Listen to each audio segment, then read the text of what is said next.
Driving around in a passenger van, dreaming of when I'd ever begin to start my life.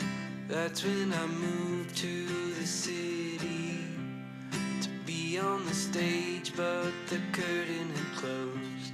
You walked in the room, and that's when I knew that I was home, and my life will begin. Didn't believe it was true till I met somebody. I met somebody like you. Had no direction to move till I met somebody. I met somebody like you.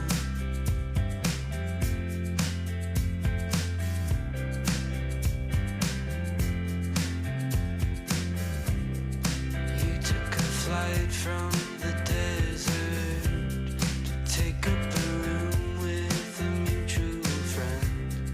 Couches and wine and everything's fine. Just one day at a time, and it gets you by. I didn't believe it was true till I met somebody. I met somebody like you. Had no direction to move till I met somebody. I met somebody like you.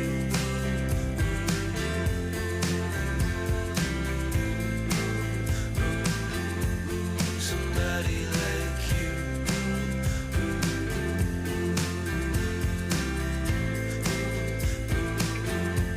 Somebody like you.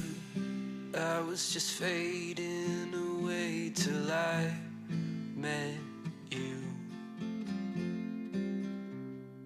I was just notes on a page till I met you. I never imagined the day when I'd meet somebody like you. Couldn't believe it was true till I met somebody. I met somebody like you.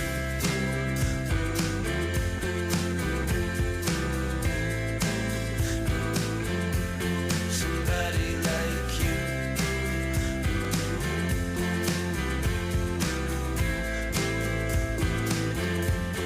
Somebody like you.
I got a lot of lessons left to learn, but I'm not even close. Through my inhibition, I've become quite sure that I love you the most.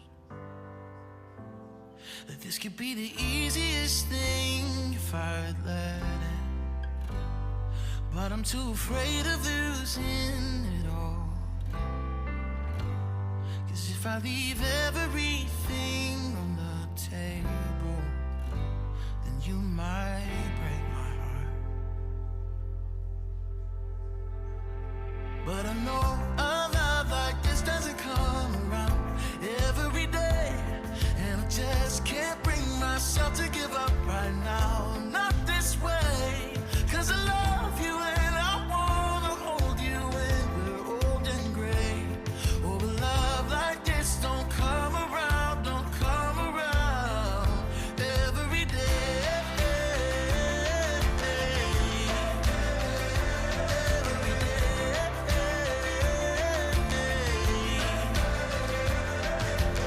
Never been quite sure of myself or anyone else, but here I am with you. So I put my hesitations on the shelf, 'cause this is what I choose. This will be the easiest thing if I let it, and I can't be too afraid to fall. So I'm leaving everything on the table. You can have my heart.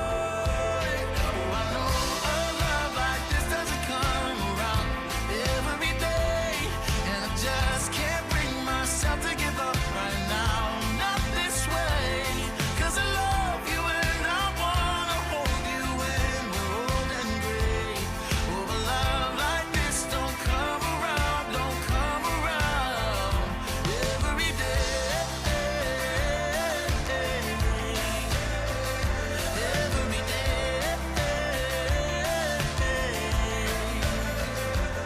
Every day.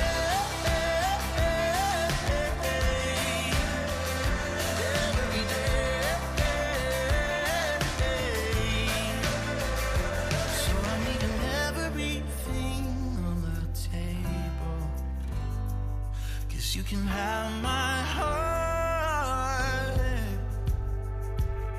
Oh, I know a love like this doesn't come around every day, and I just can't bring myself to give up right now. Not this way, 'cause I love you and I wanna hold you when we're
Hello, everybody.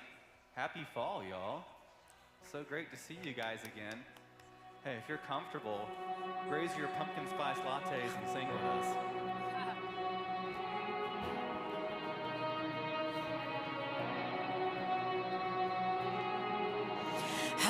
ever seen the wonder in the glimmer of first sight? As the eyes began to open and the blindness meets the light. If you have so say, I see the world in light, I see the world in wonder, I see the world in life, bursting in living color. I see the world your way, and I'm walking in the light. Have you ever seen the wonder in the air of second life? Have you come out of the waters with the old one left behind?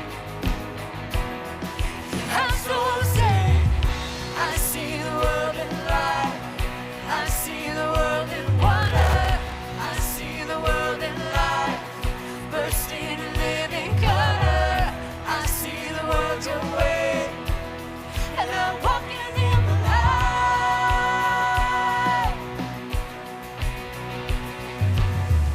I see the world in grace, I see the world in gospel, I see the world your way, and I'm walking in the light, walking in the wonder. You're the wonder in the wild, turn a wilderness to wonder. If you have so say, I see the world in love, I see the world in freedom, I see the Jesus way. You're the wonder in the wild.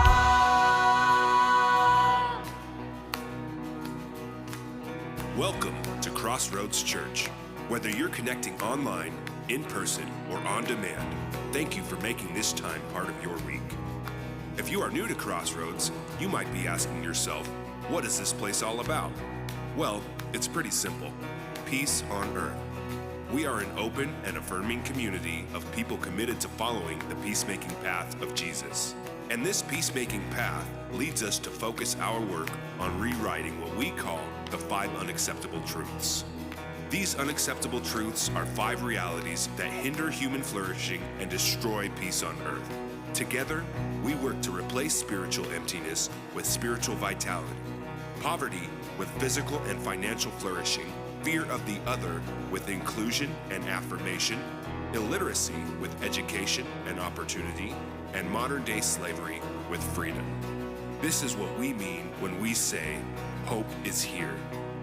Over the next hour, we will experience the divine mystery together as we sing a few songs, listen for wisdom, and share in communion so that we might leave here inspired and equipped to follow the peacemaking path of Jesus in our everyday, normal lives.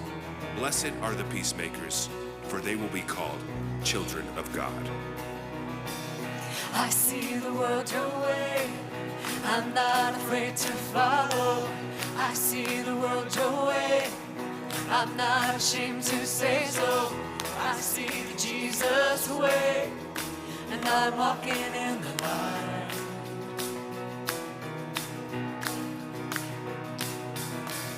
I see the world in light, I see the world in wonder, I see the world in light, bursting in living color. I see the world your way, and I'm walking in the light.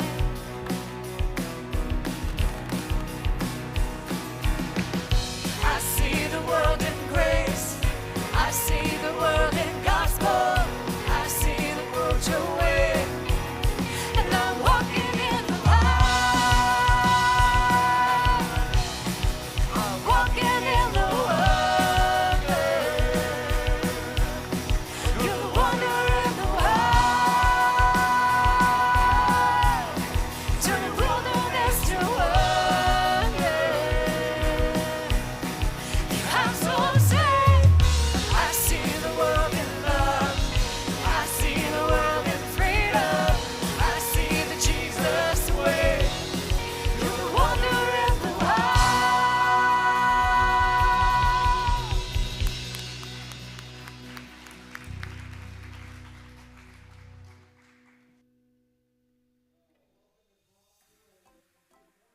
Take a seat.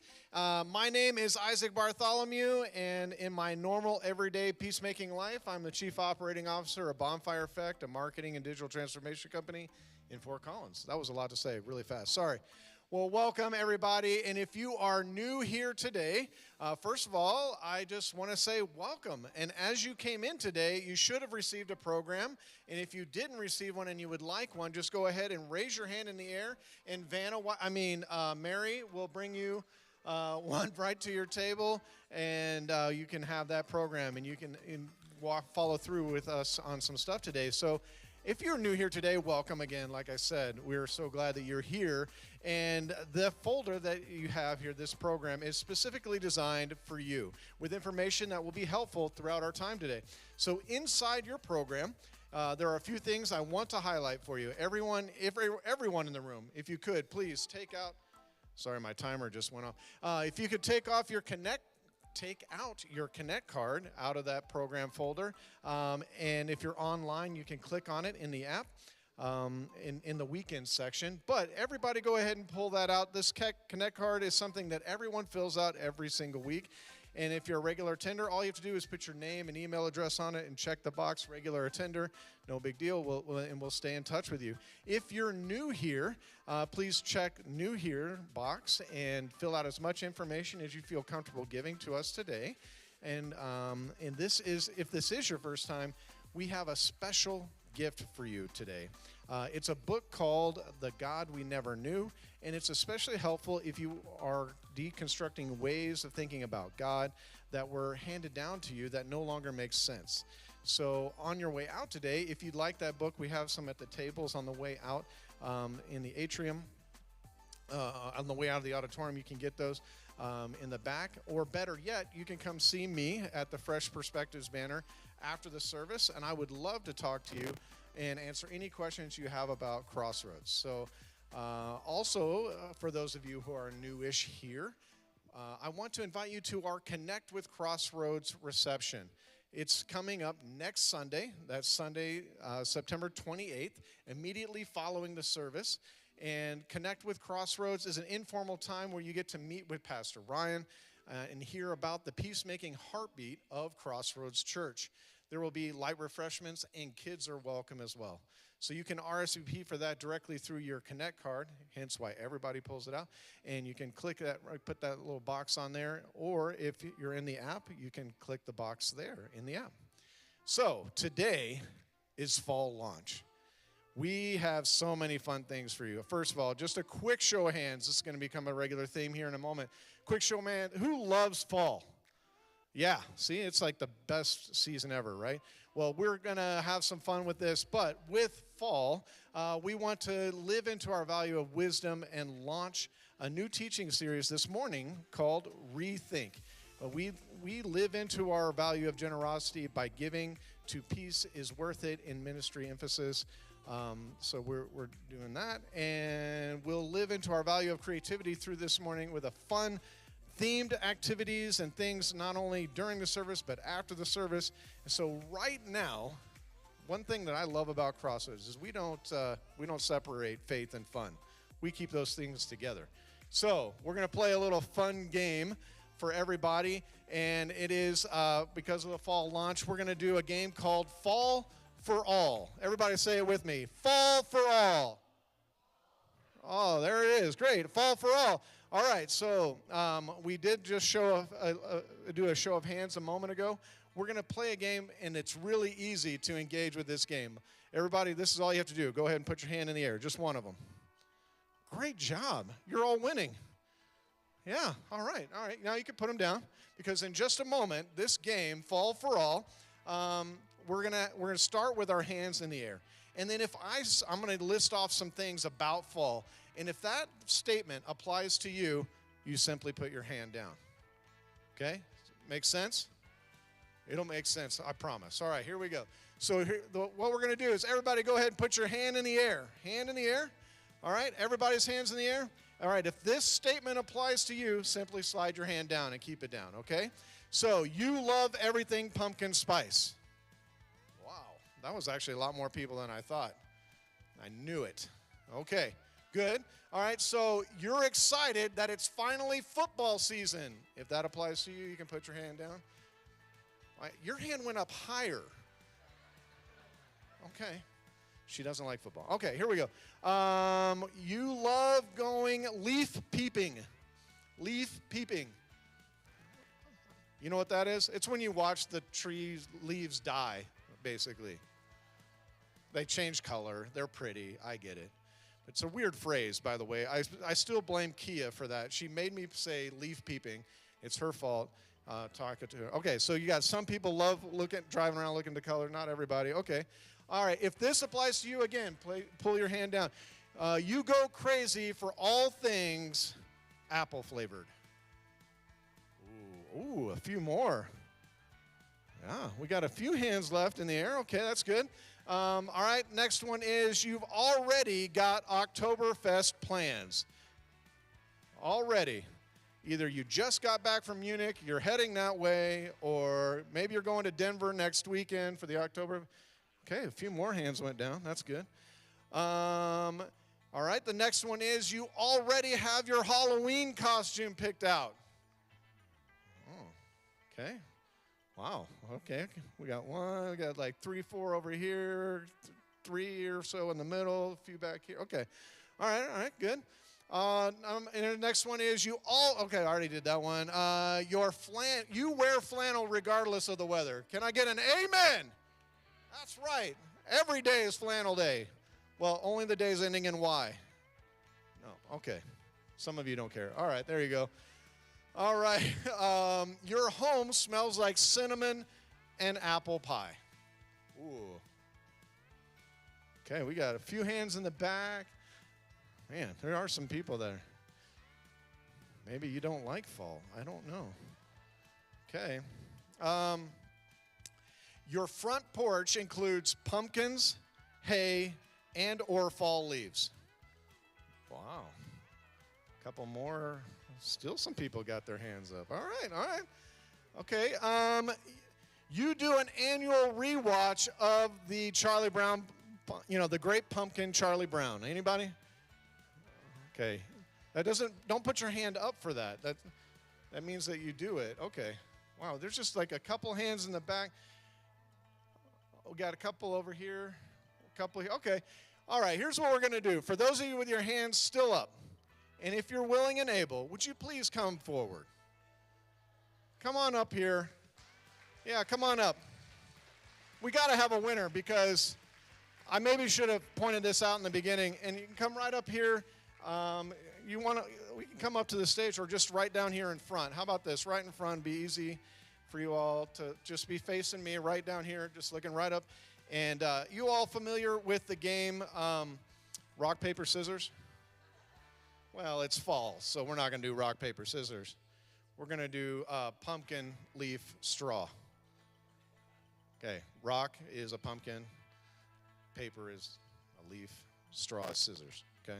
So everybody, make the symbols. Rock is like this, paper or leaf, and straw, okay? Everybody remember how the rules of this game work? Okay, this is actually going to work out great because there's 6 of you. So face somebody right next to you, okay? And we're going to do this. We're going to say, just to make it easy, I'm going to just go back to rock, paper, scissors. You can imagine pumpkins in there, okay? So everybody, it's so look at your friend here, and when we're going to count down, and, when you play this game, it's rock, paper, scissors, shoot. So it's on the 4th thing. And we can all chant it with you, okay? Rock, paper, scissors, shoot, right? Everybody got that out here? We need crowd participation to help. And on shoot, you show your either rock, your paper, or your scissors, okay? And the winner stays, the loser sits down. And I should have told you all, there will be a prize, okay, for our eventual winner. Okay, ready? No, or pumpkin. Pumpkin and rock, okay? Thank you. All right, here we go. Ready? Rock, paper, scissors, shoot. Okay, we got paper. Got a rock beats there and paper here. Okay, so we got 3. I'm going to have you set out, and the 2 winners here face each other. We're going to have a secondary round here. Actually, why don't you just all 3 do it, and we'll see who comes out as a winner. Okay, ready? Ready? Rock, paper, scissors, shoot. Okay, paper beats rock and scissors. Oh, well, there we go. Okay. Okay, so you face her. All right, here we go. Yeah, I know. You two face each other. There we go. And then we'll just see here's the winner. Okay. Ready? Rock, paper, scissors, shoot. I think I have to disqualify you on that one. She went like, one of the. Okay, we have our winner right here. Come on up here. Come on up. We got to give you your prize. Welcome. And because apparently the winner of this game, you hated everything fall. So in order to help you with that, we've got you a gift card to Cold Stone Creamery so you can enjoy summer for a little bit longer because fall's not your favorite. And you are now a card-carrying member of the Fall Haters Club. Congratulations. Thank you for being a part of it today. Give her a round of applause, everybody. Thank you. Sorry, you didn't know we were setting you up to fail there at the end, but all right. Well, thank you for being a part of it, and I am really excited for the fall.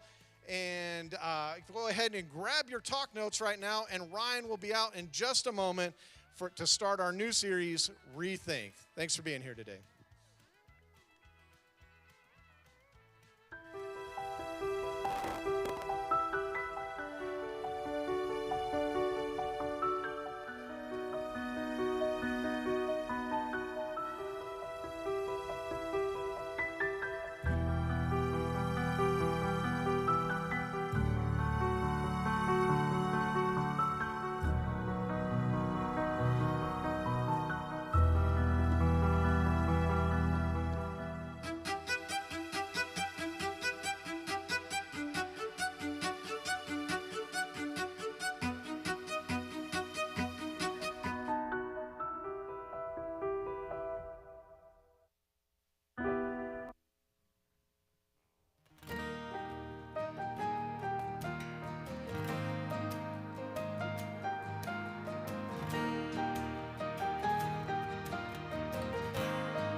I don't know what any of this means,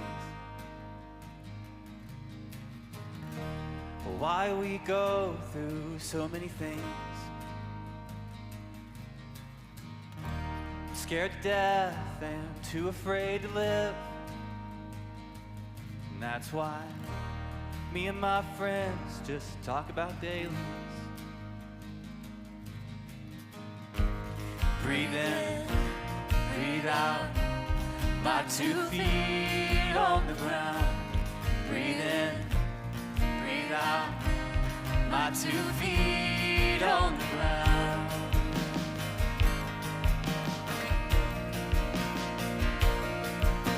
It is what it is, wasn't meant to happen any other way, 'cause it did. Doesn't really matter what you wanted in the end, when it is what it is, what it is, what it is, what it is. It is what it is, wasn't meant to happen any other way, 'cause it did. It doesn't really matter what you wanted in the end, when it is what it is, what it is, what it is, what it is, what it is, love. And one thing I know is I don't got any answers. Try to stay in the moment, I get lost in forever. And I don't know if it ever gets better. That's why old men just talk about the weather. Breathe in, breathe out, my 2 feet on the ground. Breathe in, breathe out, my 2 feet on the ground.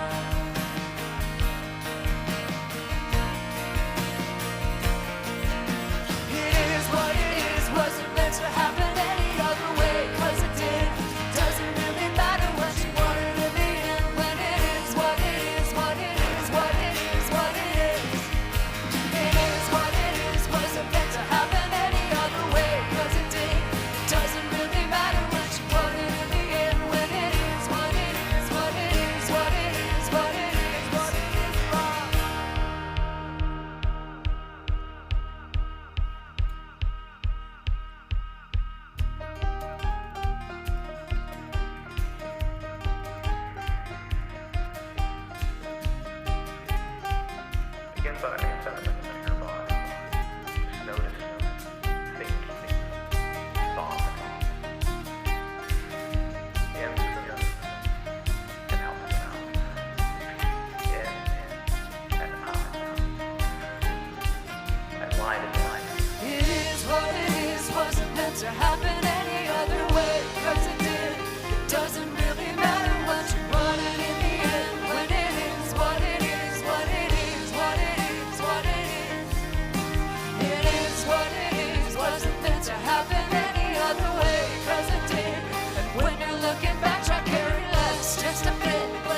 look back at and you try to make sense of it and you just can't?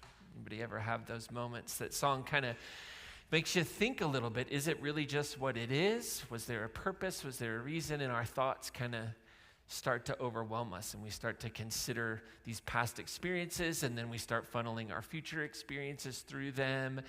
And it can really frame the way in which we see the world, and that's kind of what we want to talk about today. That's what we want to talk about today. My name is Ryan.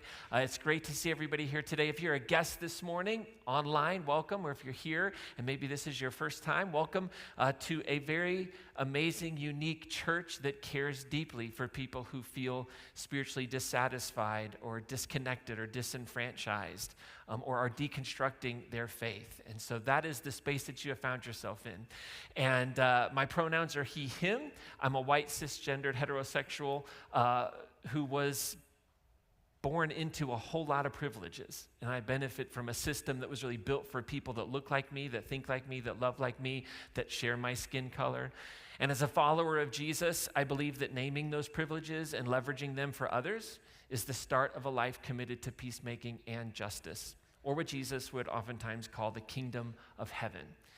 There's this little letter in the Bible, Philippians, and in Philippians chapter 2, it tells us that Jesus, or the Christ, had every status imaginable, yet he let go of it all, took the form of a servant, and that's the path we're learning to walk here. So whoever you are, wherever you are in life's journey, however you have come into this space, whether you are certain or whether you're skeptical, whether you're hopeful or hurting, you are welcome here. And I hope you join us as we try our best to walk this peacemaking path of Jesus together. And that's the real heartbeat of this space. And so as you think about, like that song, as you think about your life, what do you think? I think thoughts. I don't know about you. I mean, that's what I think. And it's interesting because I'm going to move this back a little bit so I can see this side, because this side I know is trouble, and you probably need to hear what I have to say today. Joe especially raises his hand, I know. We've had coffee, so I know, Joe, I know. Just pay close attention today.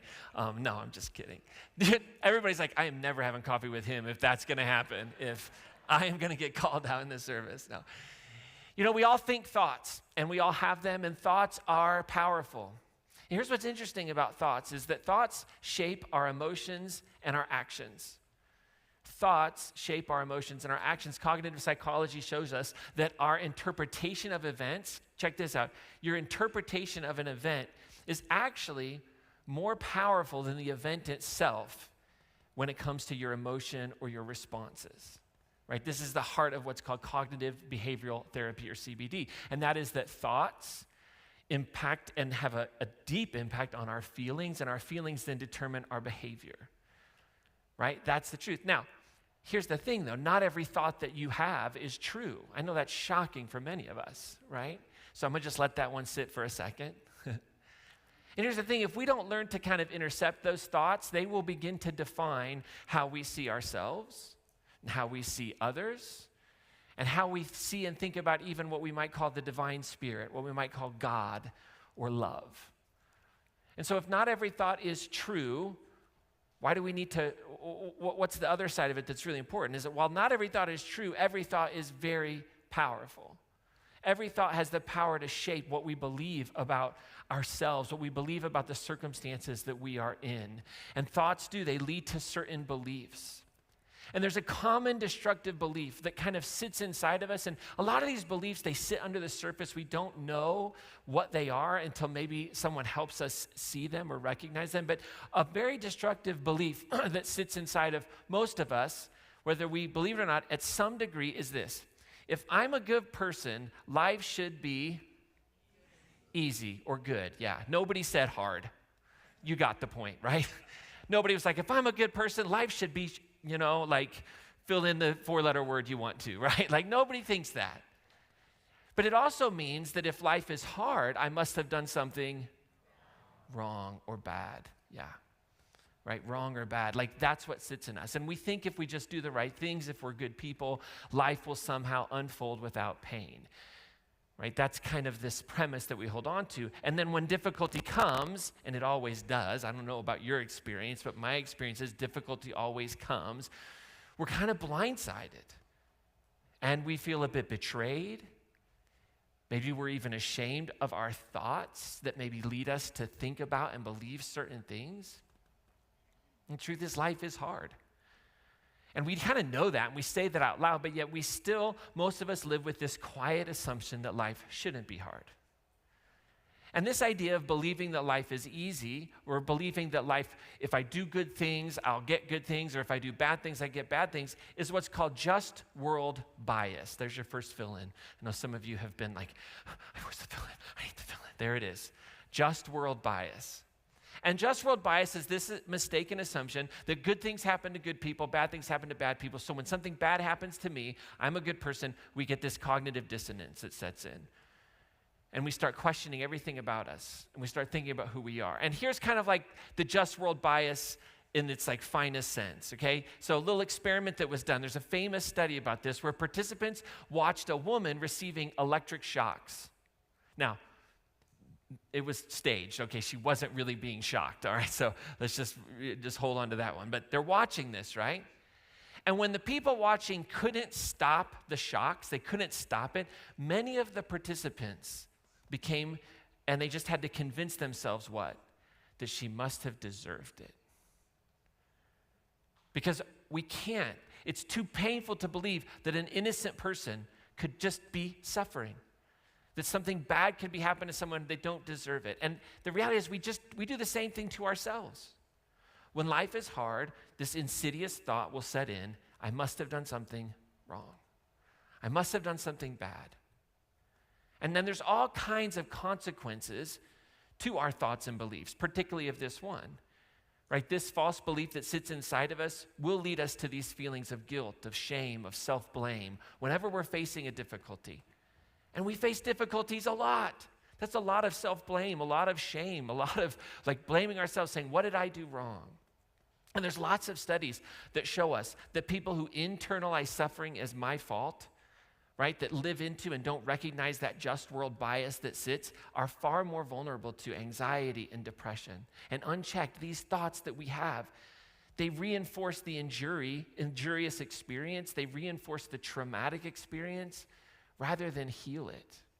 And it goes back to that idea that what we think about a circumstance to us is actually has such a deeper impact on how we respond and heal from it than the actual event itself. Because instead of leaning into ideas of self-compassion, instead of leaning into the divine or into the spirit of love or God or whatever words you want to choose, we unknowingly assume that hardship means we're getting what we deserve, that we've been abandoned for a reason, that we're unworthy somehow. And this just world bias is an example of a thought or a belief that just traps us in cycles of shame and self-blame. It just traps us. And all of a sudden we start having another bad day, and we start suffering in another way, and we start thinking about everything that we might have experienced, and all of a sudden we start pinning ourselves into this space of, I'm just a bad person. There's something intrinsically wrong with me. And here's the thing, if we don't rethink our thoughts, if we don't rethink things like our just world bias, we will remain stuck in our thoughts instead of resilient in spite of our thoughts. That's a good fill-in. That was one I was more proud of. Right? That's what happens. That's what's at stake if we don't learn to examine our thoughts. Where are they coming from? What truth are they grounded in? We'll just get stuck in them instead of seeing them as opportunities for resiliency. Now, it's interesting, this idea of our thoughts and our feelings and our beliefs, wisdom offers us some Scripture offers us some wisdom about this, but it also offers us some confusion, okay? So I want to hold both those together as I look at a story in a book in the Hebrew Scriptures called 1 Kings. I really want to rename 1 Kings to Game of Thrones Season 1. And then 2 Kings could be Game of Thrones Season 2, right? That's how I want to rename these things, right? And then 1 Chronicles is like House of Dragon Season 1. 2 Chronicles is House of Dragon Season 2, Because it was a complex world, all right? Value systems were different. The way we thought about one another was different, right? The way we organized ourselves was different, okay? And so I want to look at this text today and gain some insights, but I'm going to circle back at the end and just kind of honor some of the complexity that's in this story, okay? Because again, remember, my goal is not to teach you what to think. but really to hopefully model and teach us how we can think and how we can look at these things, all right? So there's this story in 1 Kings chapter 18 and 19. It's a story of a guy named Elijah. If you've heard of Elijah, that means you grew up with flannel boards, went to Sunday school, and probably have all kinds of issues that we need to work through. If you've never heard of Elijah, just skip this part of the message, go to the how do we live this out in our everyday normal life, and you'll go, duh, and then it'll be all good. But there's some of us that still need a Bible verse to try and justify the way we think, okay? Now, let's not put that one on TikTok, okay? Whoever's doing the little clips. That was for in-person and real-time audiences only. Okay. So Elijah was what was called a prophet. And he had just experienced, in his opinion, a spiritual high point. There was this big showdown with some prophets, the prophets of Baal, and he just called down fire from heaven and won this big battle. And immediately afterwards, the queen mother, this woman named Jezebel, she was not too happy about this circumstance, because what we don't teach you in Sunday school and is not part of the flannel graph, and some of you probably don't even know this to this day, but I'm about to blow your minds, is after Elijah wins, okay? I love these moments. Some of you are like, what is it? It's not, we don't teach this in Sunday school. Like, after Elijah wins, the text literally says that he took all the prophets of Baal and he killed them. Did you hear that one in Sunday school? I bet you didn't. I bet they didn't finish that story that way. So he takes all the prophets of Baal, according to the story, and he murders them, kills them. And then Jezebel hears about this, because these are all her prophets. These are all people that work for her. And she's not too happy about this murder, cold-blooded murder of her guys.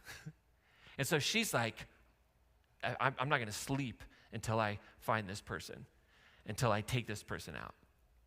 So Queen Jezebel is like, this is crazy, we're going to take care of this. So Elijah takes off. He's terrified, he's exhausted, he feels alone. He flees out into the wilderness. He finds a broom tree, the story tells us, and he collapses in despair. And he's convinced that he's failed. He's convinced that life is no longer worth living. His thoughts spiral into hopelessness. And all these thoughts, they start to shape his beliefs about himself, about God, and about others. And it leads to this consequence of his behavior, despair and isolation. So I just want to read some of the passages to help us discern, what were his thoughts, what were his feelings, what were the consequences of those things, that interconnection, okay? So 1 Kings chapter 18, verse 3 through 9, let's think about his thoughts, right? What are his thoughts as we read this? What thoughts do you hear him or see in this story? It says, then he was afraid. Right? Again, let's just not skip over that he just murdered a whole bunch of people that were part of a different religion than him.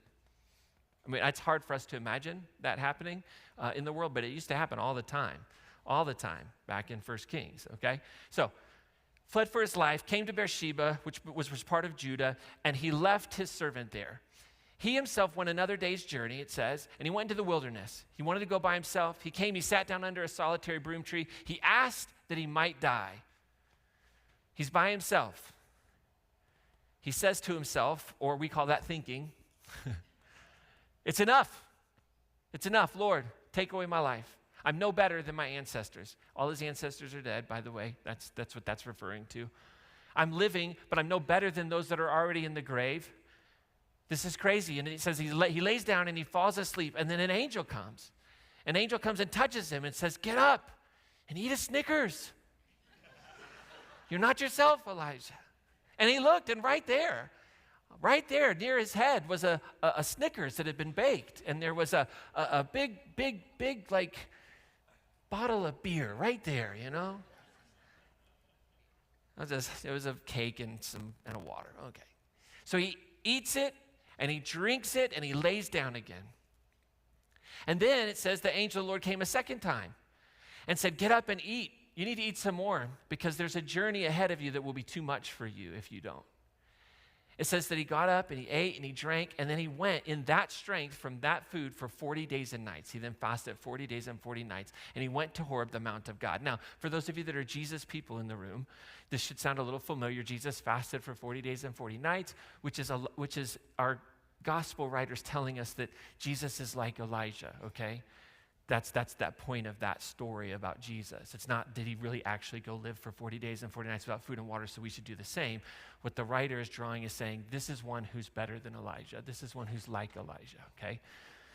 For those of you that don't know what I'm talking about, feel free to skip that. Okay, so it says at that time he came to a place, he came to a cave, and he spent the night there. He spent the night there. So he comes to this cave. And I think it's fascinating as we think about this story, and as we think about his experiences. He just wins this big victory. He does what he thinks he should be doing. He responds to his circumstances. He's being chased. He's being sort of, and what is his thought? God has abandoned me. God has abandoned me. His thoughts were shaped by fear, exhaustion, and circumstances. Not necessarily truth.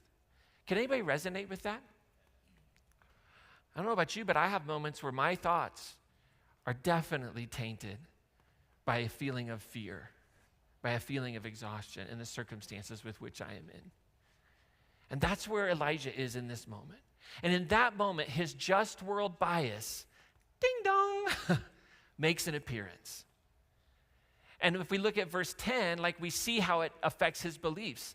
In verse 10, he says this, I've been very zealous for the Lord. We don't use the word zealous very much anymore unless it's in a really negative context. But what this word is just simply saying is, I've been very committed to you, Yahweh. I've been very committed. That's the word Lord there. It's the Hebrew name for their divinity. I've been very committed. I've been zealous. I've done everything. I've killed for you. And the Israelites, they've forsaken their covenant. They're not even following him. He goes on and says, I'm the only one. Nobody's acted more justly than me. I'm the only one left, and they're seeking my life to take it away. What is his belief underlying all of this? This shouldn't be happening to me, right? I mean, that's what he's saying. Look at all the good I've done, all I've been obedient. This shouldn't be happening to me. This is his just world bias creeping in. Elijah believes that his faithfulness to what he understands God wants him to do should produce safety and success. So if life is hard, he must be a failure. Like, I'm failing. This is crazy. I want to die. And we have to go all the way back to verse 5 to see just how powerful those thoughts were. Because in verse 5, that's where we hear, he says, I want to die. Remember, he said, is it enough now? It is enough now, O Lord. Take my life away. I'm no better than my ancestors. Our thoughts have a tremendous amount of power. The way in which we interpret our circumstances. And now what we see in the rest of the story is that the divine spirit, God, whatever word, helps Elijah do what? Rethink his beliefs. Rethink his thoughts about this. Instead of rebuke, there's no rebuke of Elijah in the story if you read it. The Spirit of love provides some things. What does the Spirit of love provide when we look at the story? First of all, rest. Elijah sleeps. Sometimes you just got to get a nap in, right? Nourishment. The messenger provides bread and water. Sometimes you do need a Snickers. Can I get an amen? My spouse bought a cabinet, not a high quality piece of furniture because I had to put it together. And I was putting it together last night. And I generally don't do this, but there were some Halloween candy bags on the counter. And I had 2 of those little Snickers in there. And I'm telling you what, that sugar hits something, because I was ready to go, finish that puppy. I mean, it's not straight or anything, but it's done. I mean, what do you want me to do? I'm not a carpenter. What else did the divine spirit give Elijah? Presence. Presence. We read, if you continue to read the story, that he's there in the cave. And Elijah comes out of the cave, and the question is, where is God? And there's an earthquake, and there's fire, and there's wind, and then there's silence. And what we're told that it was in the silence that the divine was found. Now, I don't think it's a mistake that there's fire in this imagery, considering the story that precedes this, that started the whole thing of Elijah calling fire down from heaven and assuming that's God. I mean, this is going to blow your mind. Maybe the story's actually telling us all this stuff that you thought I was in, I really wasn't in at all. I mean, we don't teach that one in Sunday school either. But God isn't in the fire in the story. God isn't in the wind. God isn't in the earthquake. God is in the silence. And so there's a reframe that's happening here, and it's very clear. Hardship and noise and fire and wind and earthquakes that we go through and we think are God and we need it to be God, that represent in some ways our hardships. Like, the reframe is clear. Like, those things that you think are your failure, those things that you think mean abandonment, is not true. The divine spirit, which is love, meets Elijah in his despair and sustains him and gently redirects him towards resiliency and renewed purpose. Right, in the story, this divine experience, this divine encounter says, Elijah, you're not alone. There's so many others. And then it ends with a pretty terrifying statement that says, don't worry, everybody who hasn't kissed Baal is fine, but I will kill everybody else. So we need to talk about that. Because at the end of the story, Elijah is told to go out and anoint these kings and prophets, go find his replacement. And there's this pronouncement of judgment that's going to fall on people. And it's very violent language. And I think we need to pause, because for many of us, that feels jarring. For many of us, when we think about the gentleness of the divine spirit in that moment that Elijah experiences, that he's just encountered, when we think about the person of Jesus, there's something about that that doesn't just hit right. And so here's how I understand this. And here's how I understand most of our scripture, is that there are multiple voices in our texts. In this story, there are two voices in the text. On the one hand, we see the divine spirit, which is love, offering Elijah food and rest and presence and silence and companionship. And on the other hand, we hear a very human voice, a voice of fear, a voice of violence, and a voice of national propaganda. The writers of Israel's history were not exceptional. They did their history writing the way everyone did history writing and the way everyone that does history writing. Like, the writers of history, the ones that are crafting this story, that are handing this story down, they're building a national identity. And in that cultural context, the way it made sense to picture God was as a warrior who destroys enemies. But this is a distortion of God. And the reason why I claim that as a distortion of God without any hesitation is because when I read the whole of our scriptures, and when I read it through the lens of Jesus, the one who we claim to be our icon of God, who we say in our tradition, if you want to know what God is like, look to Jesus. The one that we call the Logos, the very word of God, right?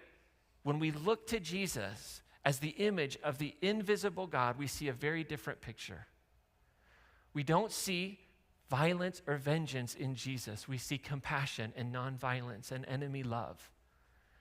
And so Jesus shows us what the spirit of love looks like in human form, and we can take that understanding and we can take it to our texts, which are beautiful and wonderful, and they can inform us and they can correct us and they can challenge us and they can do all those things, but we have to hold the text honestly and maturely.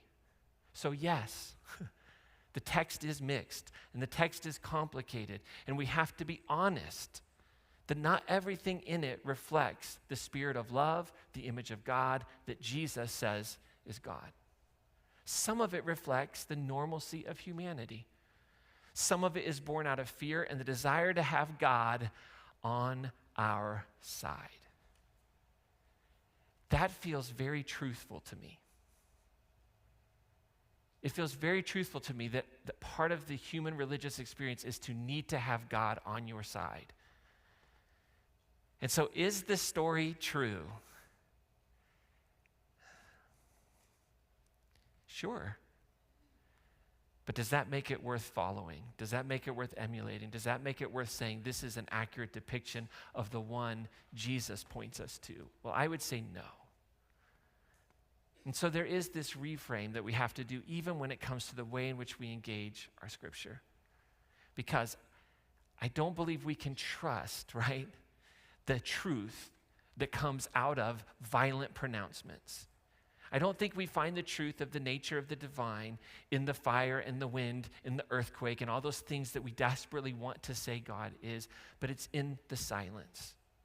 It's in the gentle whisper. It's in the pause. It's in the rest. It's in the reassurance that we're not alone. It's in the presence. That's where we see the divine most clearly. And that's where we can begin to see the divine at work in Elijah's life and in our lives. Our anchor verse for this series that really helps us understand the need to rethink, the need to understand how powerful our thoughts are, right? To hold on to this big T truth of discerning where God actually can be found. So our anchor verse, the one, if I would encourage you, like we could go back old school and memorize Bible verses, right? If you wanted to memorize an ancient saying that has a lot of power for anyone, regardless of their religion, those are the best ones to memorize, by the way. The one that applies to everybody, regardless of what zip code you live in, regardless of what country you're in, regardless of what religion you profess. The verses out of our tradition that are worth kind of memorizing and living into are the ones that bring hope and apply to everybody. So Philippians chapter 4, verse 8 is one of those. It says, finally, brothers and sisters, some translations say beloved, finally, beloved ones, whatever is true, whatever is honorable, whatever is just, whatever is pure, whatever is pleasing, whatever is commendable, if there's any excellence and if there is anything worthy of praise, think about these things. And so as we introduce this idea of this series, here's what I don't want you to miss.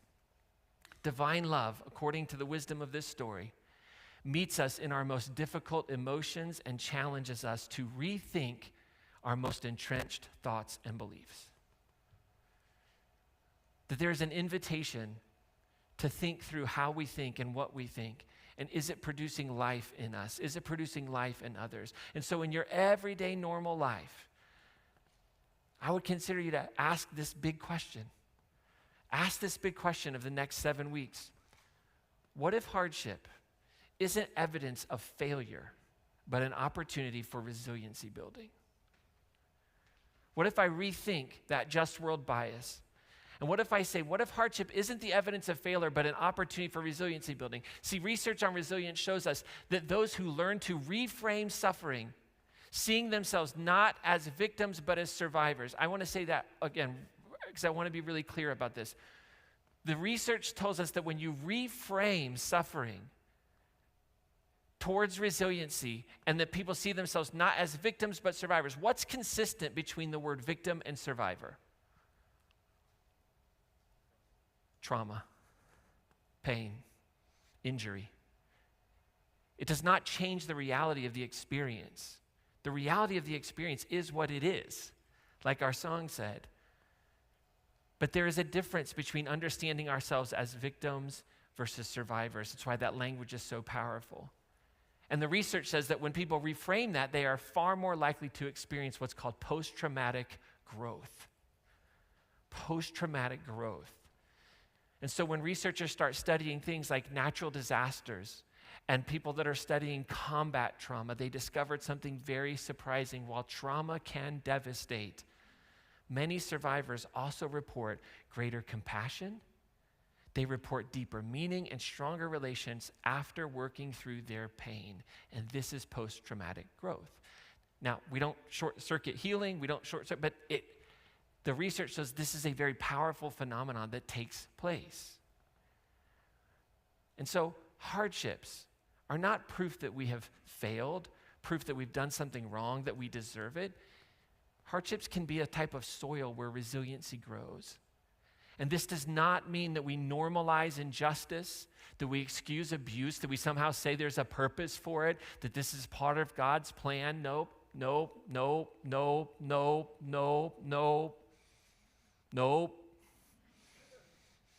If I had a Taco Cat game, I would know the nope card is what I play on that. The divine spirit, which is love, does not author those things, does not author trauma in your life to teach you a lesson. We call that child abuse. So I don't hold that at all, but it just means the spirit of love meets us in our suffering and works towards redemption, bringing strength from what was meant to destroy and harm. and the story of overcoming hardships, not only does it produce what we might call that post-traumatic growth, it also produces something called vicarious resiliency. What a fun word to write down, vicarious. Vicarious resiliency.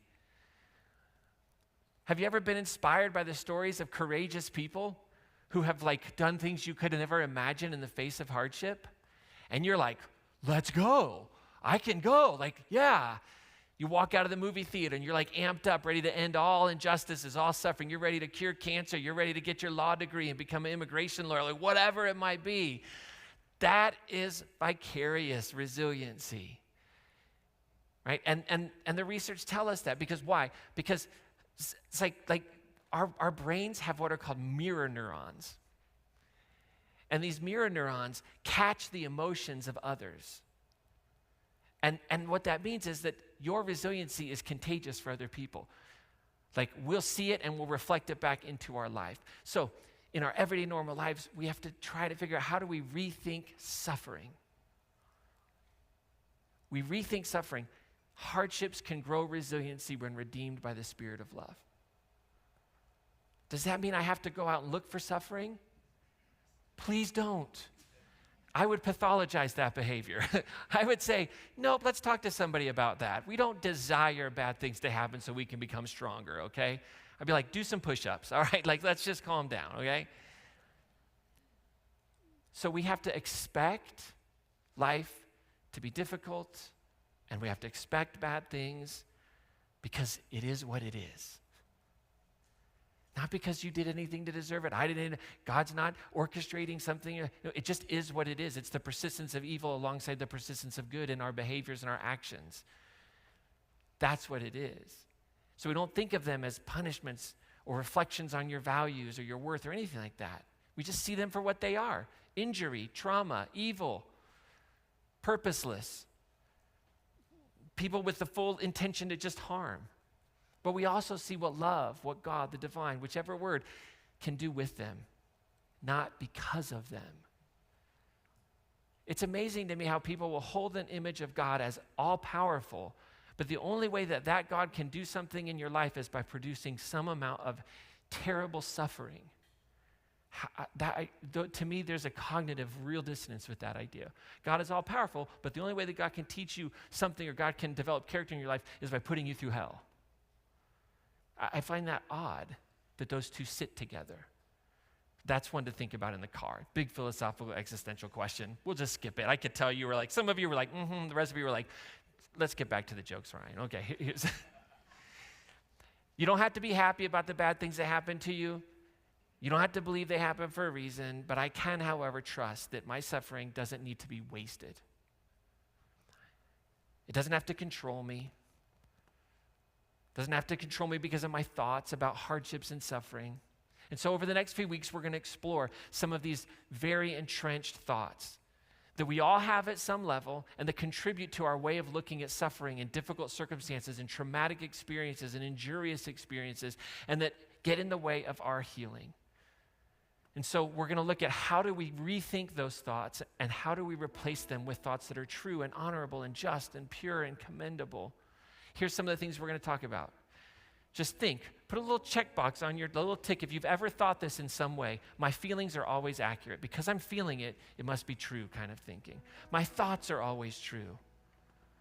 If it's some measure, have you ever felt not safe with anyone? I'm not safe with anyone. I can't trust anyone. I have no power or control over the things in my life. I'm not worthy. I'm not loved. These are the thoughts that I want to talk about. And I want to explore how we can rethink them so that we can become people who are resilient, who can walk into our sufferings and walk into our hardships, knowing that how we think about them is at least equally important to the event itself. And if we can learn to do this, if we can learn to rethink, some powerful things happen in us and in our world. I always ask this question: how does living into this make me a better person, the world a better place? Well, the way we think shapes the way we love. How many of you can say amen to that?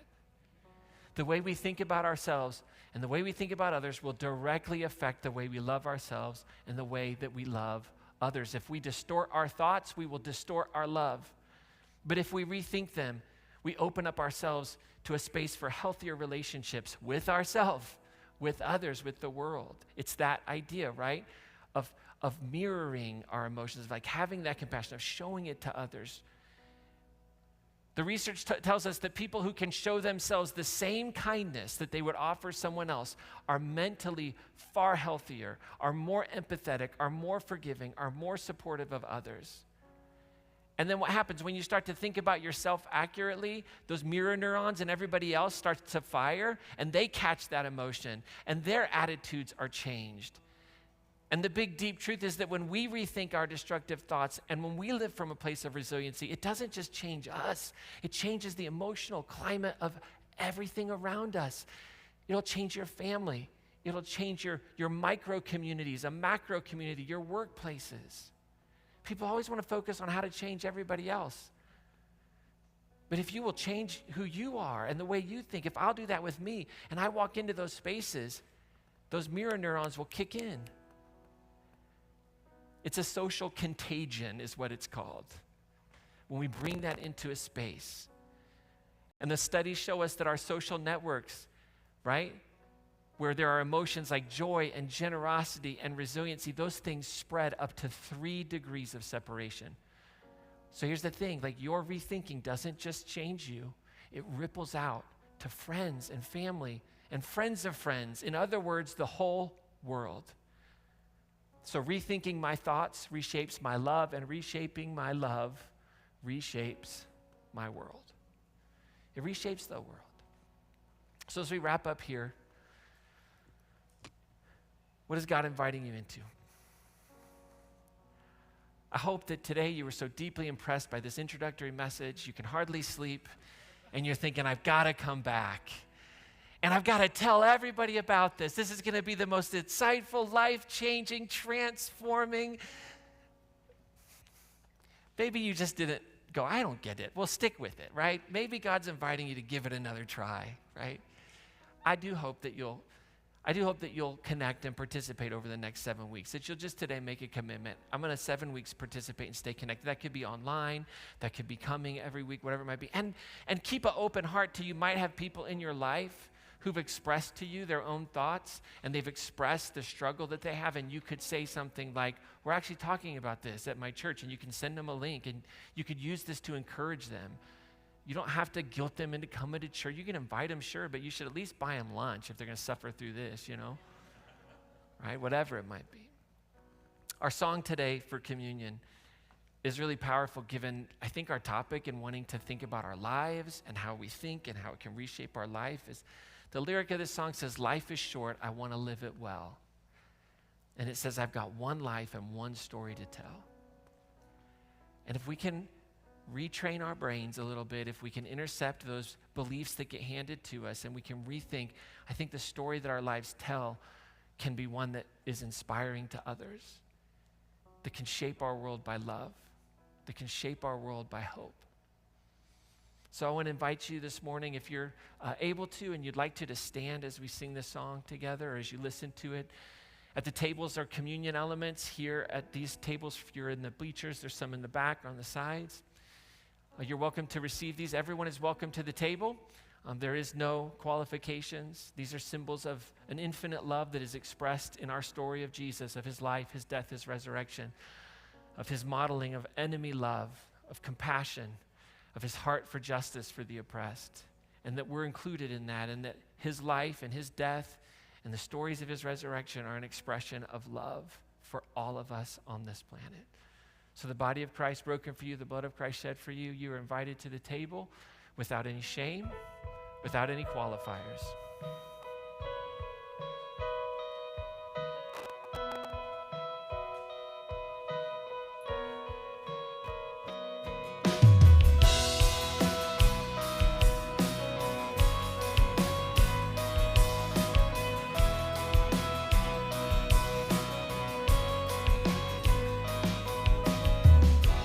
Take the burden from my arms.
short, I wanna live it well.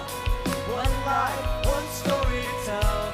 Life is short, I wanna live it well. And you're the one I'm living for. Awaken all my soul. Every breath that you take is a miracle. Life is short, I wanna live it well. Yeah, yeah. I got one life, one love. I got one voice, but maybe that's enough. 'Cause with one heartbeat, two heads again, we got one shot, one life to live. One life, one love, one voice, maybe that's enough. Oh, live it well.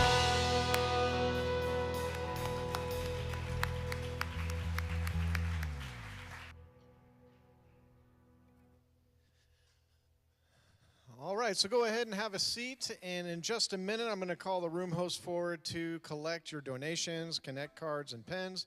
So while you're getting that ready, I just have a couple of things to highlight for you. Fall that we've been celebrating all day. We're going to continue to. Fall means it's group season here at Crossroads, and we encourage everyone to find some way to get plugged in with a group. So groups are starting today as part of the fall launch, and one of the groups that has begun this morning is the Fresh Perspectives group. And it's not too late to jump in. They will meet for the next 7 weeks on Sunday mornings at 9 a.m. So Fresh Perspectives is Crossroads 101. It gives the big overview of how we think and topics like God, Jesus, and the Bible. So it's a pretty awesome group to be a part of. So if you'd like to know more about that one or any of the other groups that are launching this week, you can find the full groups list and categories there in your Crossroads app or at crossroadscolorado.com/groups. Or check the box on your Connect card and we'll send you the link directly. So don't forget to stick around this morning for after the after party. It's a pumpkin spice theme. You can grab your people and maybe grab a selfie with them, or I guess with a group, it's a groupie, right? We're going to call it. And we have a fall photo booth out there to enjoy, so please stick around and hang out for our fall festival. It'll be a lot of fun. So now I'll ask our room host to come forward and collect those donations, Connect cards, and pens, and then watch this short video to learn more about what the fall has in store.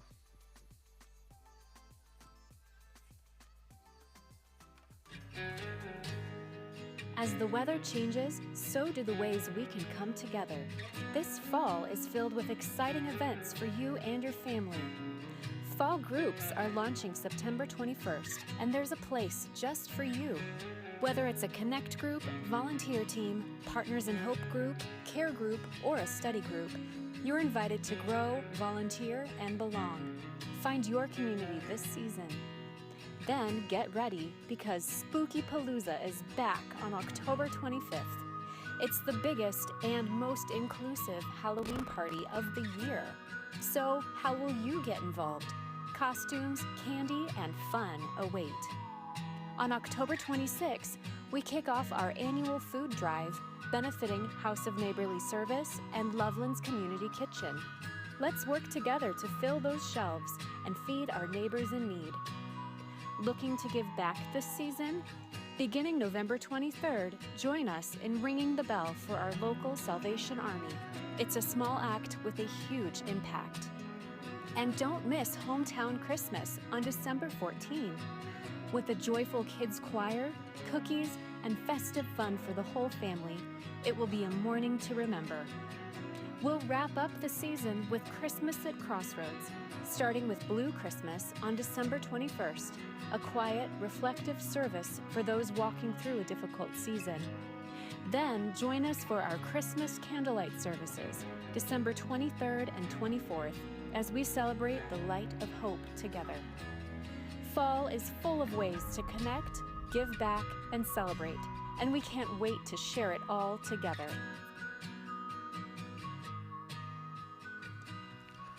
All right, mark your calendars. Lots of good stuff coming up, all right? I'm going to invite you to stand this morning as we head out into our everyday normal peacemaking lives. Don't forget, we've got a little pumpkin spice after party. So if you like pumpkin spice, go grab a pumpkin spice, whatever. If you don't, please don't badger, harass the people serving the pumpkin spice. Just keep scrolling, okay? Just keep scrolling, all right? That's what you do when you see something you don't like. Just keep scrolling for that, okay? But, and I want to congratulate Katie on your victory today. That's wonderful. I know there was some confusion, but we're going to go with it, so I love it. All right, so if you're a guest, if you're here in the room, if you're online, whatever it might be, we finish every week with a blessing, and you're invited to open your arms as a signal to just open your spirit up for the hopefully truth of these words. May you go with the strength that comes from resiliency, which is the hard-fought victory in the face of suffering and injustice. And may you have eyes to see that your thoughts hold power, but not always truth. And may you find the courage to just be present in this journey with open hearts to discover how your thoughts, emotions, beliefs, and the consequences are all intertwined. And may you have the grace to rethink your thoughts so that you may always rethink your love, becoming a presence of compassion to yourself and to the world. And may these words be our guide. Finally, beloved, whatever is true, whatever is honorable, whatever is just, whatever is pure, whatever is pleasing, whatever is commendable, if there is any excellence, and if there is anything worthy of praise, let's think about those things. Amen. Amen. Have a great week, everyone.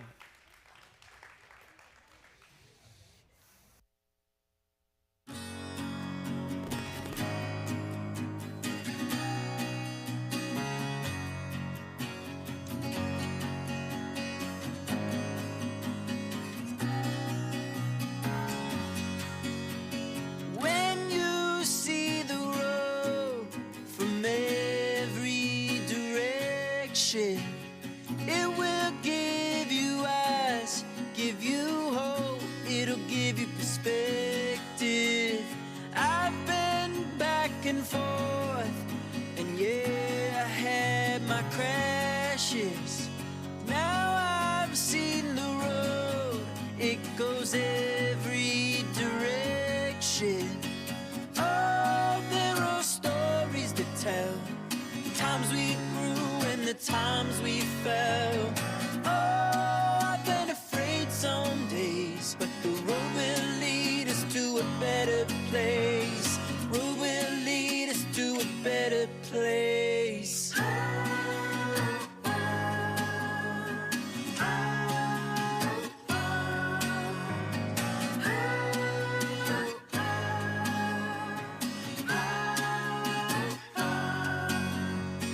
Dead ends come and go. Look toward the horizon. Up ahead you'll find a peace of mind, relief from the trying. I have burned a bridge, wrecked in a ditch, had to ask forgiveness. Dead ends come and go. Look toward the